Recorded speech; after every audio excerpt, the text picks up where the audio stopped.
Welcome to Olivia's Stories, ladies and gentlemen. Story number 1. Hi, I'm Tammy. I'm 29 and I've been married to William, who is 31, for 2 years. We had our own little life, until one day I got up and saw I was really shocked and confused when I found out that William had emptied the entire house and left. I had no idea why he would suddenly leave without any explanation. Our once happy and stable life had turned into a whirlwind of uncertainty and heartbreak. I was really desperate to find answers, hoping to find some closure and understanding. William and I met at work 3 years ago. I was a new intern at the company, and William was a manager. We spent a lot of time together, and there was a lot of physical attraction. He was handsome, and I could see the way he looked at me. I had a big impact on him. As the days went by, we were teamed up to work on a lot of projects, which helped us get to know each other better. After dating for 8 months, we decided to get married and start our life together. William got a better offer from a rival company that paid him double what he was earning well. So he grabbed the chance, and I carried on working at the same company as I was up for a promotion. Everything was going so well and things were falling into place. We decided to move into a bigger house as we knew we could afford it. We were excited about the new chapter in our lives, and the prospect of having more space for our future family. However, the sudden change in our financial situation brought some challenges, as we had to adjust to a higher cost of living. Nevertheless, we remained optimistic and determined to make it work, knowing that our decision was based on the belief that better opportunities. After 2 months of moving into our new house, I was promoted to a new role. It was very different from what I was previously doing. There was a lot to learn and a lot of time to invest in it. There was a lot of pressure, which led me to drink a lot to relieve my stress. I was under a lot of stress after coming home, and it quickly turned into an addiction to drinking. William did raise concerns, but I dismissed them, saying I had it under control. In hindsight, that wasn't true. Over time, my addiction started to affect not only my physical health, but also my relationships and my overall well-being. It became clear that I needed to get help and deal with the underlying issues that made me turn to alcohol as a way of coping. Accepting William's concerns and understanding how serious my addiction was an important step towards recovery. I took a break from work and managed to beat my alcohol addiction during my time off. I signed up for a rehab program that gave me the tools and support I needed to overcome my addiction through therapy and counseling. I was able to identify the root causes of my reliance on alcohol and develop healthier coping mechanisms. It was a challenging journey, but with the help of professionals and with the support of my loved ones, I was able to overcome my addiction and regain control of my life. William proposed to me after just 1 short month of dating. I said yes immediately, and we got married. Even after seeing my worst phase, William stuck by my side. I knew he was the one for me. Life was great. We were officially married and enjoying our best time together. However, we knew that the wedding and my rehab treatment had cost us financially. We discussed it and agreed that I would start working again. I spoke to my company, who were happy to offer me the same post. I rejoined work after a 6-month break.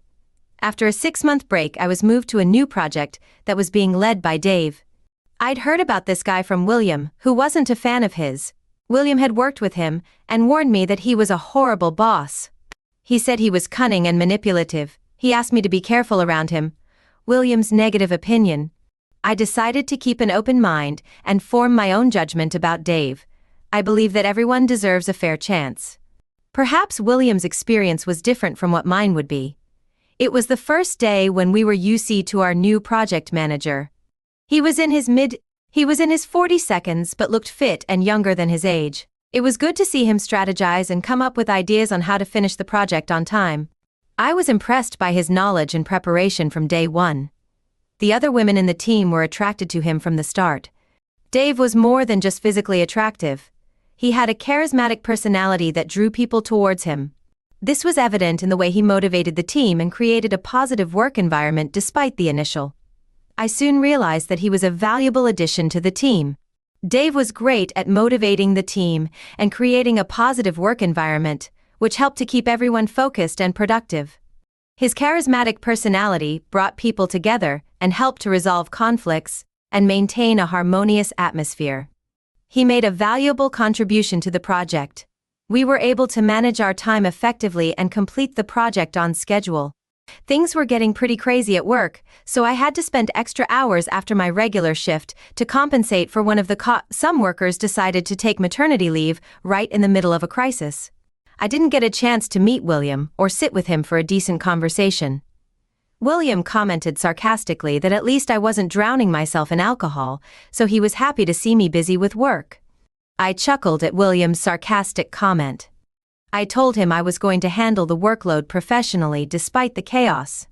I said I was disappointed about not being able to spend quality time with him, but I promised I'd make it up once things settled down at the office. William said he was happy to see me busy as long as I was aware of this. I kissed him. He said that he knew I always cared and hoped to spend time with him, which was true. William smiled and replied, "I know you are dedicated to your job, and I appreciate that we'll have plenty of time together once things calm down." I felt reassured by his understanding and couldn't wait for the day when we could finally enjoy some quality time together. I thanked him for his support and understanding and told him that his encouragement meant a lot to me. I promised to make time for us when things calmed down at work and thanked him for being so patient during this busy period. I also mentioned that I had been feeling a bit overwhelmed lately and appreciated his understanding. "I've been feeling a bit overwhelmed lately, and I appreciate his patience and understanding." William nodded sympathetically and said, "I understand how important your work is to you. But remember to take care of yourself too. We'll make sure to plan something special once everything settles down." His words made me feel even more grateful for his support. It made me look forward to the future even more. It had been such a busy month. I was the only one taking on enough responsibilities for the whole project. There were times when Dave would connect with me offline even after work to make sure we were on track and finished the project on time. This had led to me I was working at home and on my phone a lot, even after coming back home with a load of messages and calls from Dave. I would get up in the middle of the night and start working if I was unable to sleep. Dave told me that I could call him any time of the day or night if I was stuck, so that we could work together and complete the assignment. William complained a few times about my odd working hours, even after coming home, but I told him that it was just a phase that would end once the project was completed. He didn't like my abrupt calls and messages in the middle of the night to Dave. I told him that it was all work-related. I had to keep him in the loop about the project, and I knew that once it was done, I'd be able to focus on William. I told him that I'd make time for him after the project was finished. I explained that I was working hard on the project because it was important, and I promised to make it up to him. Once everything was settled down and I got into the project, I realized that Dave and I had become a bit informal with each other. We would often crack jokes to relieve the stress we were under. This had also extended to the calls and messages we would share with each other. We had a lot of internal jokes that only we understood and only we would crack up at. People started spreading rumors that Dave and I had become close. I'd noticed that Dave and I had become quite close lately, especially the women. Whenever they saw us talking, they'd look at us with a kind of jealous gaze. It didn't take long for the rumors to spread like wildfire and reach William's ears. I got home one day and saw William pacing up and down waiting for me. I didn't even put my stuff away, and he started firing questions at me. He asked me if there was something going on between. I told William that the rumors were just jealousy and that there was no truth to them. William wasn't convinced and said that if everyone could see it, there might be some truth in it. He started ranting because he always knew that Dave was trouble. I should have kept my distance from him, and how he manipulates people into situations that are favorable to him. I was already tired from work, and I couldn't keep my cool to discuss something that didn't even exist. I told William it was up to him whether he wanted to trust his wife or not. I stormed to our bedroom because I didn't want to waste my time on something that wasn't important. I was annoyed at William for not trusting me over his ex-colleagues. This led to a lot of back and forth between William and me in the coming days. William kept asking who I was talking to, who I was texting, and who I was meeting. It didn't feel like it came from a positive and protective space, but more from a detective trying to get answers from a criminal. I told him that it would be better to maintain our distance if this is how he was going to keep behaving. As he was sulking, William stopped talking to me, He said that if I had respected our relationship, I would try and maintain my distance with Dave. I thought it was pretty ridiculous that William didn't understand that Dave was my boss and that I couldn't do my work without interacting with him at all. The next day I went to work in a bad mood because I was annoyed at William for not trusting me and doubting that I would do something to damage our relationship. Dave noticed this and asked me if I was okay, so I gave him a fake smile and started working again after everyone had left. Dave and I stayed back to work on a report, and then he brought coffee and asked me if I was ready to listen. I wanted to share something that happened between me and William because of what's going on in our relationship. I told Dave what happened last night. He listened to me and said it'll all get better once things settle. I was grateful to Dave for listening to me. I hugged him out of nowhere. Once we separated, there was a physical tension that led to us kissing. I realized this and pushed him away. It was a weak moment for both of us. We both rushed out feeling I was embarrassed about what just happened. It made things awkward between Dave and me, so we decided to give each other some space to think about how we felt. We knew we needed to talk about it to keep our friendship strong and avoid any more problems. Things stayed awkward for a few days between Dave and me. William not talking to me didn't help either. I felt like I couldn't talk to anyone about how I felt, which was mostly negative. I decided to focus on improving my relationship with William, which was my main priority at the time. I believed that if I had a happy marriage, I would be better equipped to handle other challenges. It was almost the middle of December, and we were nearing the end of our project. Things were becoming more manageable at work, so I took the initiative to try to repair my relationship with William. I prepared a meal and decorated the table in his favorite style, hoping to reconcile and put our differences behind us. From the beginning, I knew that William was not fond of Dave, and that I think it was difficult for him to look at things in a practical manner because there were people spreading all kinds of rumors about me and Dave. I sat William down and told him that he was the only one I ever truly loved. Dave was nothing but my boss. I also had to be in touch with him because I need to work with him at least until the end of this project. I told him that I would opt for a different team once the project was over, so that he could be at ease. This cleared up the doubts William had regarding my affair with Dave. It was good too. I had a good chat with William and sorted out our issues. I told him I wanted our relationship to be stronger going into the next year. I was happy to have fixed things with William. We talked about our future plans and agreed to keep in touch so that everything would be smooth when the project ended. I thanked him for understanding and told him that our personal relationship would stay the same even after I switched teams. It was time for the annual New Year party hosted by our company. Dave suggested I thought it would be a good idea to invite William so that he could see for himself and any doubts he had would be answered. I told William that my boss had asked me to make sure that I came with my husband, as he was really keen on meeting the man I keep talking about. I wanted William to clear all his doubts about me having an affair with anyone at work. I wanted William and me to have fun like old times. He also had his old colleagues and friends from work joining the party, so it was a great opportunity for us to reconnect and reminisce about the good old days. I was really looking forward to introducing William to my boss and colleagues.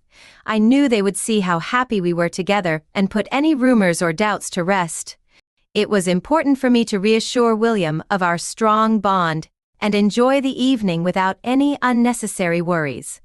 I made sure to communicate with William beforehand and assure him that there was no truth to the rumors about me having an affair with anyone at work. I wanted him to feel secure in our relationship and enjoy the evening without any unnecessary worries.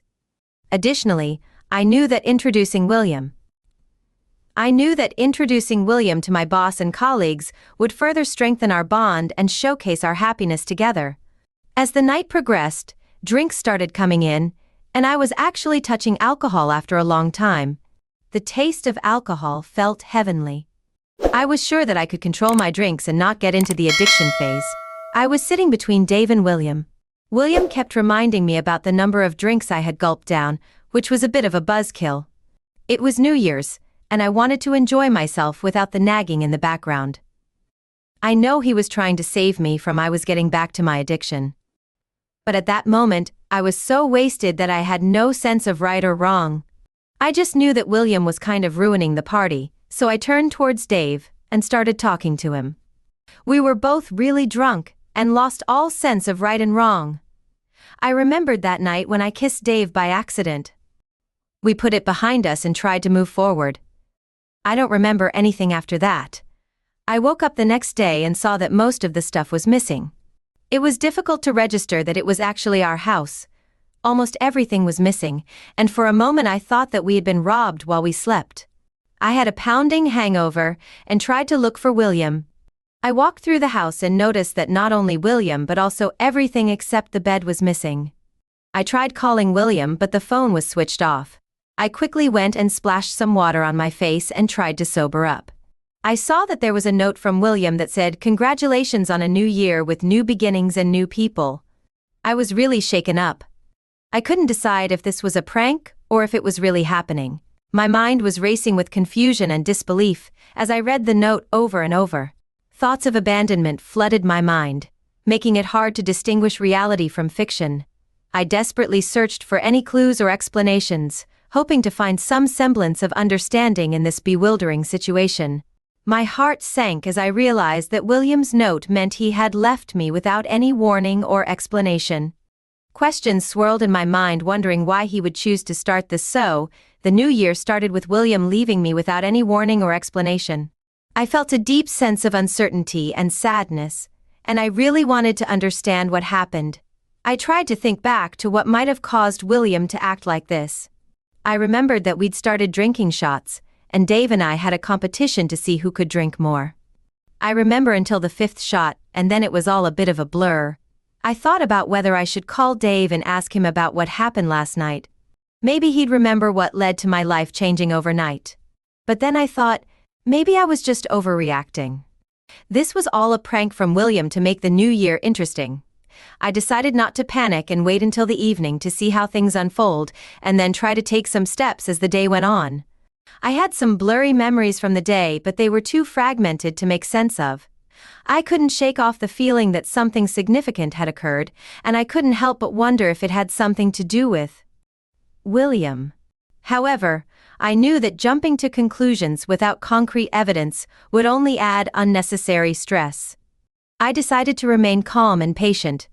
Until the evening, when I could gather more information and plan my next steps, I was waiting anxiously for the evening to arrive. I decided to distract myself by doing things that would help clear my mind. I went for a long walk in the park, hoping that the fresh air and peaceful surroundings would help me think more clearly. Despite my efforts, the fragments of memories continued to haunt me, leaving me with a sense of unease. I reminded myself that rushing into action without a clear understanding would be counterproductive. I knew that acting without thinking would be counterproductive, so I focused on staying calm. In the evening, I called Dave to ask if we could meet for a quick chat. I sent him the location of a nearby cafe and asked him to meet me in about 2 hours.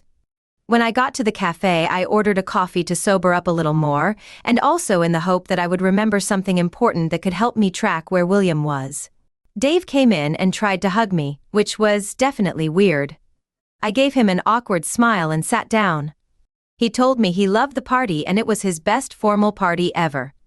It was wild and crazy. He also asked if things were okay with William. William didn't look pleased at the end of the night.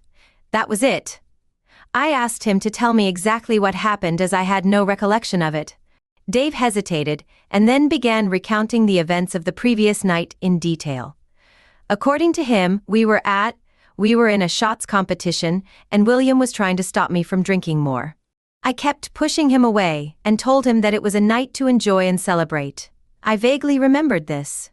Screaming that it was supposed to be a night of celebration and new beginnings, as we said goodbye to the old year and welcomed the promises of the new. But I had no idea that this New Year's Eve would turn into a night of chaos and heartbreak, as the clock struck midnight and fireworks lit up the sky. My boss and I raised our glasses. In a toast, I didn't realize that this innocent act of celebration would lead to a series of events that would turn my world upside down. William had stormed out after an argument with me, and Dave had stayed behind to console me as he spoke. I tried to piece together the fragments of my memory, hoping to uncover the truth about what had transpired. Dave and I started talking, and I started pouring out my frustration. Dave hugged me to make me feel better, but since we were both drunk, we were so out of it that we started making out. William came back after cooling himself down and saw what was going on. He was really angry and pulled me away from Dave.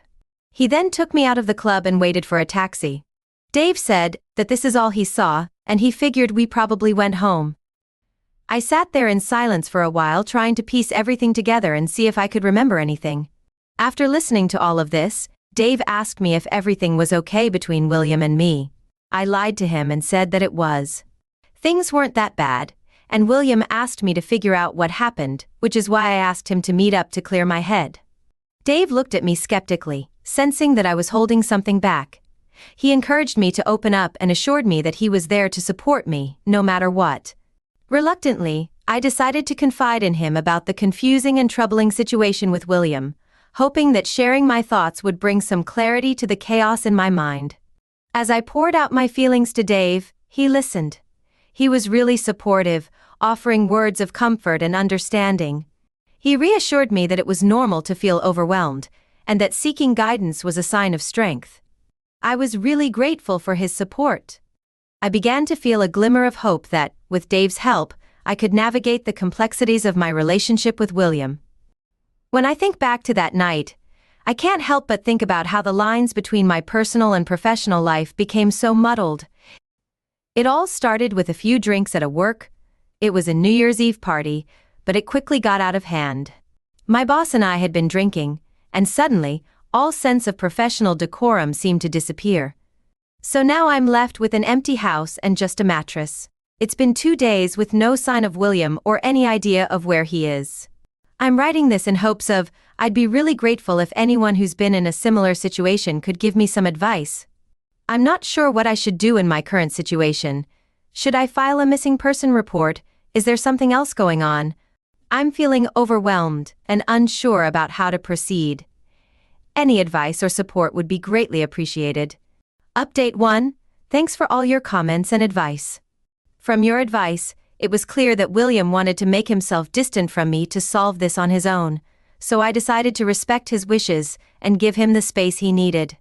It had been 3 months since William ghosted me, and I had no clue where he was. I tried calling his work, but they said he was working remotely and didn't know where he was. I was feeling frustrated and desperate for answers, so I decided to reach out to our mutual friends to see if they had any leads on where he was. Unfortunately, they hadn't heard from him in months, and didn't know where he was. The mystery surrounding his sudden disappearance only deepened. I was left with a sense of unease and unanswered questions. I sent William several emails to set out my side of the story and let him know that he had got it all wrong. I was hoping that William would read my emails and get back to me, as he had blocked me everywhere else where I could reach him. The mortgage for the house was something I couldn't manage the bills on my own. The few things I had to buy since William took away everything had increased my expenses as I struggled to manage the mounting financial burden. I thought about seeking professional help or exploring alternative options to alleviate the strain. The emotional toll of William's absence weighed heavily on me as I grappled with feelings of abandonment and uncertainty about our future together. I found myself a good friend in Dave. He partly felt responsible for my life turning out this way, so I assured him that it was all alcohol, and that there was no one else to blame for the situation I was in. Dave listened attentively as I poured out my regrets and mistakes, offering despite his reassurances. I couldn't help but wonder if there was any truth to his sense of responsibility. However, Dave's unwavering support reminded me that true friendship means sticking by each other through thick and thin, regardless of who is to blame. As we continued to talk, Dave shared his own struggles and mistakes, emphasizing he said that we all make choices that lead us down different paths. His empathy helped me realize that while he may have influenced some of my decisions, ultimately it was my own actions that determined the outcome. Together we vowed to support each other in making better choices and creating a brighter future. I thanked Davey by hugging him for being there for me. And that's when William Watkins showed up. He knew I wasn't having an affair with Dave. He could see what I was up to while he was away. He said he came back after reading all the emails I sent him. He thought he might have been mistaken about the whole affair. Dave and I tried to stop William from making trouble. We tried to get him to listen and understand what was going on, But he got really upset and wasn't in the mood to listen to us. He said he'd been keeping an eye on us and had seen Dave coming to the house a lot. He said he wouldn't be surprised if Dave had a spare key to the house, which really annoyed me. I told him I'd had enough of him accusing me of, he said I was lying and that I was trying to prove my innocence. He laughed at me and said I was a really good actor. Then he left. I was so upset I fell to the floor and started crying. I didn't even know William was such a shallow person. Update 2. It's been 6 months since my last argument with William. I thought that after I'd had my say, William would sit and think about it and come back to me. I was wrong about him. He got nasty after that. He kept sending me letters saying he had his eye on me, and he knew everything going on between Dave and me. I knew the best thing to do was ignore him. That would be the most satisfying response to, he tried to wind me up, but the number of letters he sent me went down over time. I was happy to finally think that he got the point. I got back from work late one evening and took the mail out of the post. I put it on the table to check it out for later as I was going through the bills. There was a mysterious letter, and I could immediately recognize William's handwriting on it. I quickly opened it to see what it could be. It read, "Dear wife, I'm not going to lie." It made my heart race with all smiles and enthusiasm. I tore open the letter to discover divorce papers in it.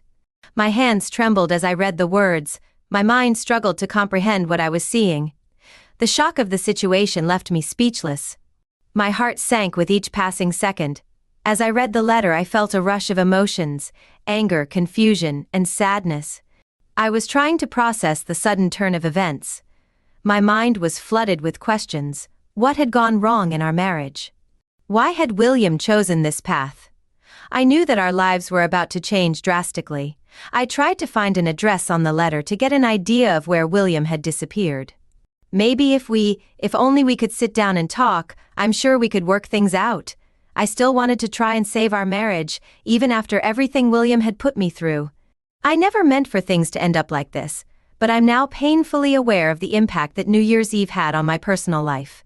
My life took a complete 180, with just a small incident of being drunk and kissing my boss. I never knew that William would be so passive-aggressive. I'm dealing with the fallout from that one night, when William just up and left without a word, or asking for an explanation. Now I'm trying to save my marriage and figure out why he reacted so badly. It's disheartening to see how one small mistake can ruin years of trust. It's a reminder that we need to be careful. We need to protect the sanctity of our relationships and the boundaries between work and home. It's a hard truth to face, but the events of that night made me realize that I need to set clear boundaries between my professional and personal life. Mixing alcohol, work, and personal relationships led to a devastating outcome that I never anticipated. I have learned the hard way that the blurring of these boundaries can have serious consequences for my well-being. In terms of my personal relationships, I'm committed to making changes and making my well-being a priority. This experience has taught me a lot. It's made me realize that I need to find a healthier balance between my professional and personal life. I've decided that I won't let William or any other man put me down.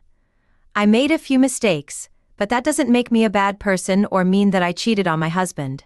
I kissed my boss when I was vulnerable, but if William had just spoken to me about it and tried to understand what I was going through, maybe all this would not have happened. I'm not here to blame anyone for how my life turned out. This is just me venting and setting this post as a reminder that you never know what and how if the man you're with doesn't care about your feelings.